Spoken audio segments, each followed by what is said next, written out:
Welcome to a true spiritual adventure story like the world has never known with your host, Dr. James Yogati Weldon.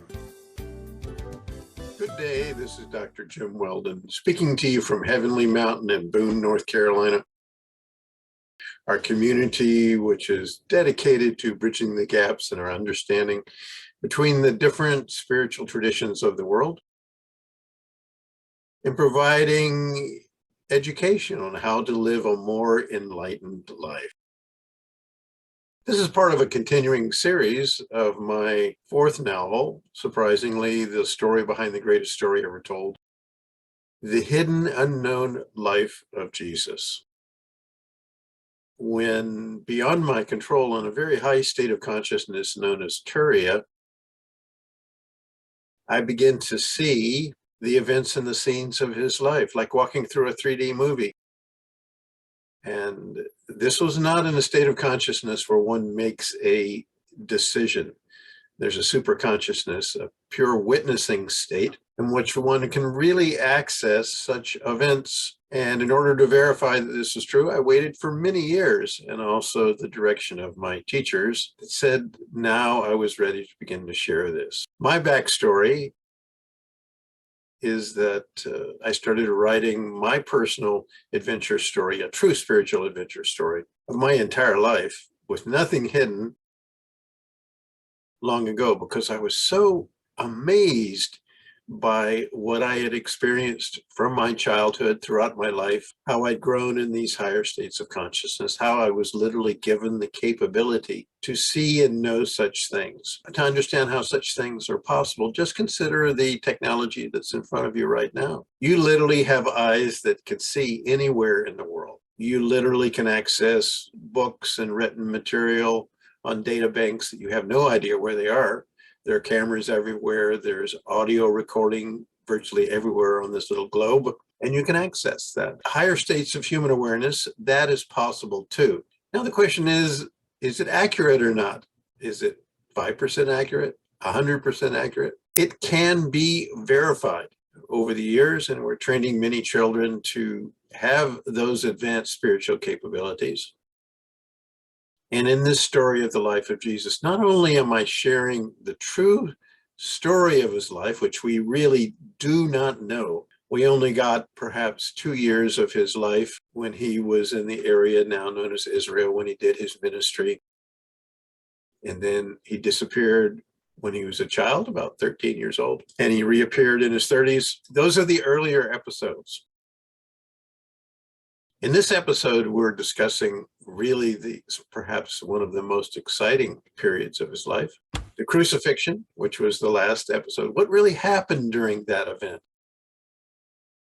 Did he give up the ghost? Did he go to heaven? What would that even mean? We're a lot more mature now in the world than we were 2,000 years ago. Remember, back then, they thought the entire world was flat. They thought this little pinpoint in space, this speck of dust that we're living on now called the Earth, was all that there was. And so we made progress in a lot of areas, but in terms of our spiritual understanding, we have not really achieved our potentiality. This is a time when we're doing that. In this part of the story, he has been crucified. He gave up the ghost, if you will, at that time. Physically, mentally, spiritually, he was challenged. And also remember that he was a christened one.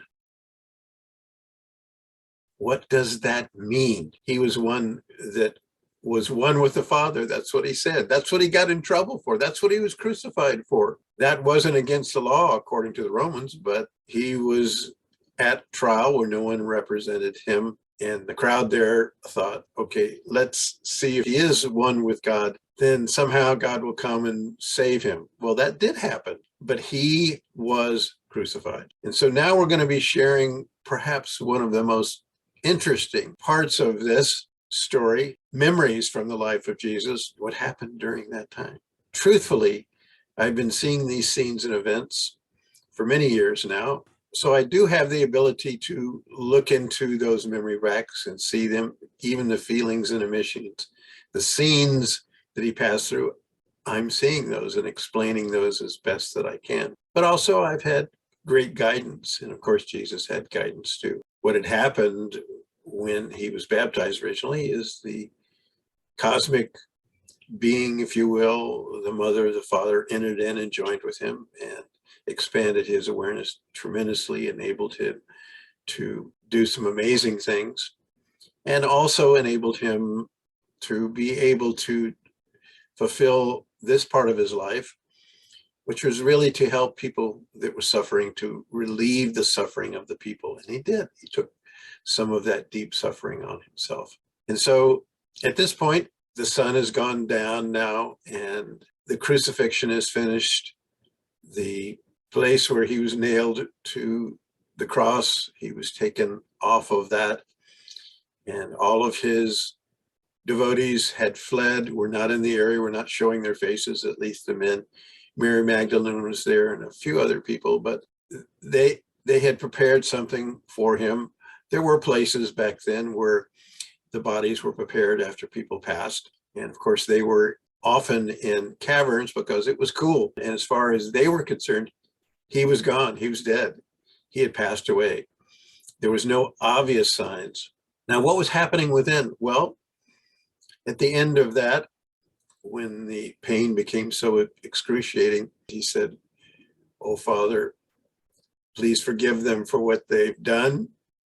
He didn't want to bring down a heavy weight of karma. He understood the laws of karma, that they be forgiven for these acts. And also, at one point, he lost the faith a little bit, and he felt that he was abandoned. Of course, he was not. So imagine, if you will, that he had passed out of the body. Now, where do we go? What happens? Every one of us comes into this world at a certain point, and we leave at a certain point.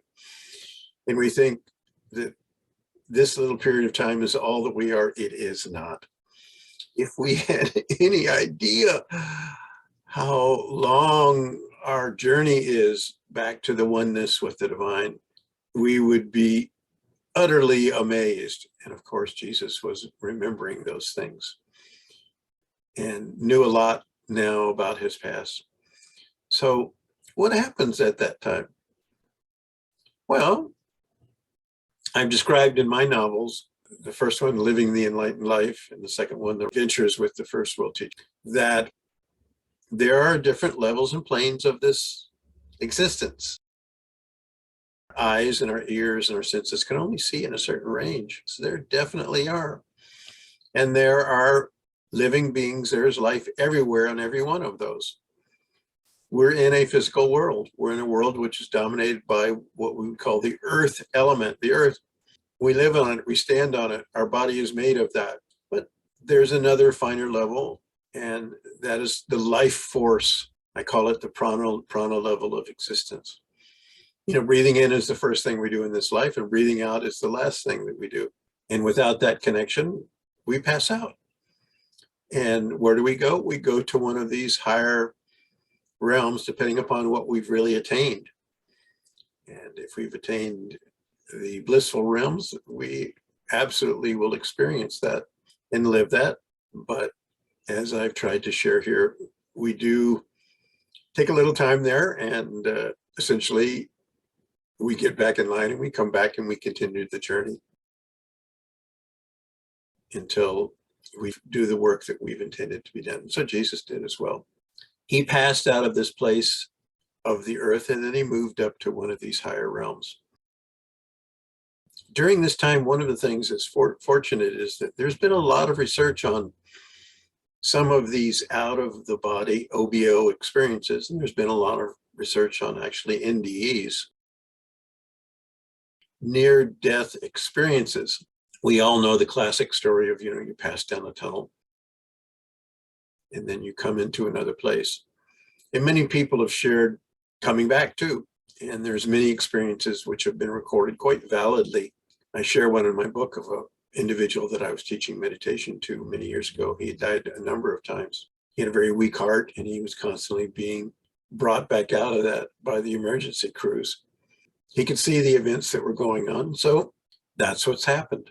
These things can be verified, and you can read some of those stories yourself. They're available pretty much everywhere if one is open to receive it. But it's impossible to prove it, in the sense that all of these subtle things, you can't measure love or devotion. You can't measure some of these things because they are the field of consciousness. They're not in the field of the physical body.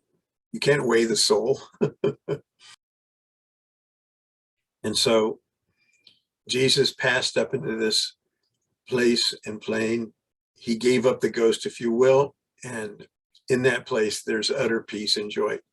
So many times individuals that have had such experiences will say that I would give up my entire life and everything that I know in order to be back there again. In other words, that place and level of life is so unbelievably fulfilling, is so happy and blissful and full of love that a person is willing to give up everything that they've been attached to in this life just for a few moments of that. So Jesus was now in that place. Of course, he was experiencing that to quite a strong degree while he was doing this work after he was christened. But he passed into this place, and in that place, he did meet his guide, if you will, his teacher, his spiritual master, which he'd known from the past.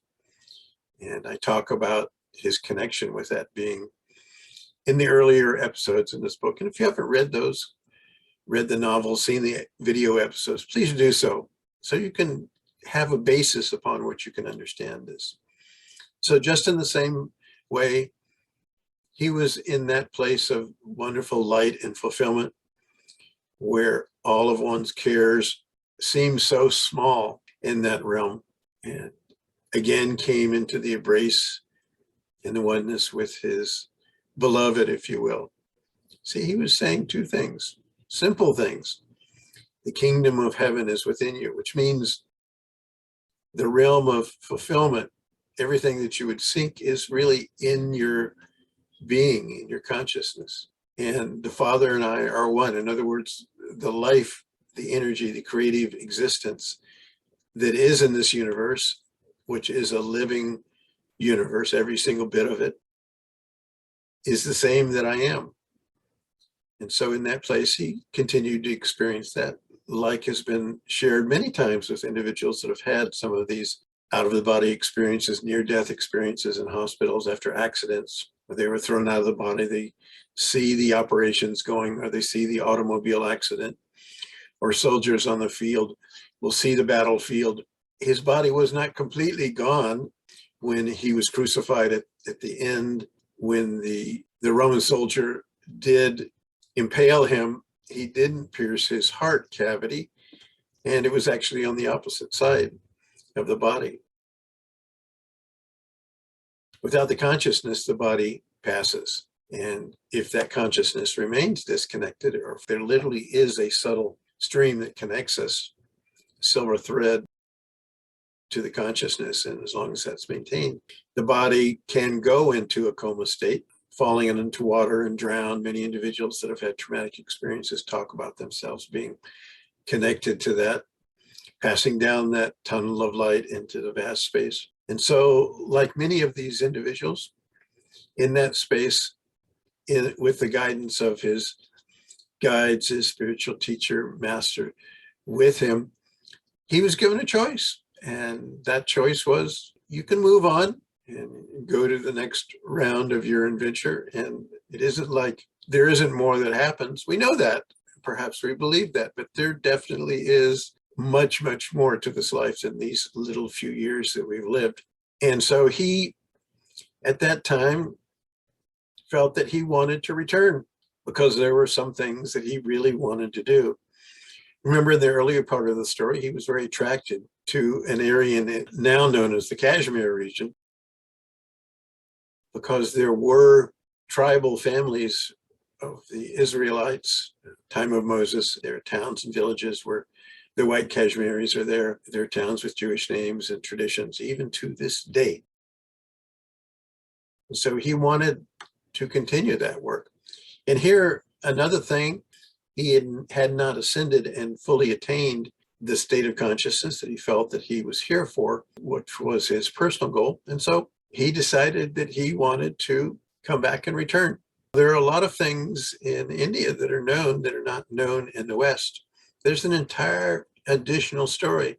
And my teacher told me that story long ago that piqued my interest, sparked the beginning of that. And as this process has been continued in my life. I've continued to share this, do this kind of work for several decades now. He has added little bits and pieces of it to clarify areas. Now it's quite clear, and before these events take place, I'm kind of shown the outline of what happened, and I go through those experiences in the very, very early morning in my meditation, and sometimes at night in the superconscious state.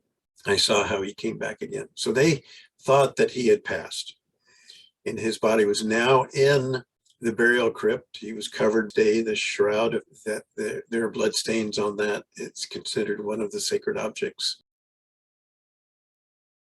that have lasted. There's been a lot of controversy about that, but the photo that's the cover of the novel that's going to be come out was created in India from that shroud. And there was a spiritual teacher that was in the region that I had been in India, that I had known. He created a photo of that from that shroud. It's an accurate depiction of what he looked like. Some aloe and other herbs had been put over his skin to prevent it from drying up. Still looked very much alive at that point. It was a very short time. Time is not the same in all these levels of life.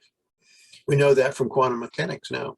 3 days apparently passed, and then he awoke. As he awoke, those that were still there and in mourning were shocked. Believe me, they were shocked. He opened his eyes and he sat up.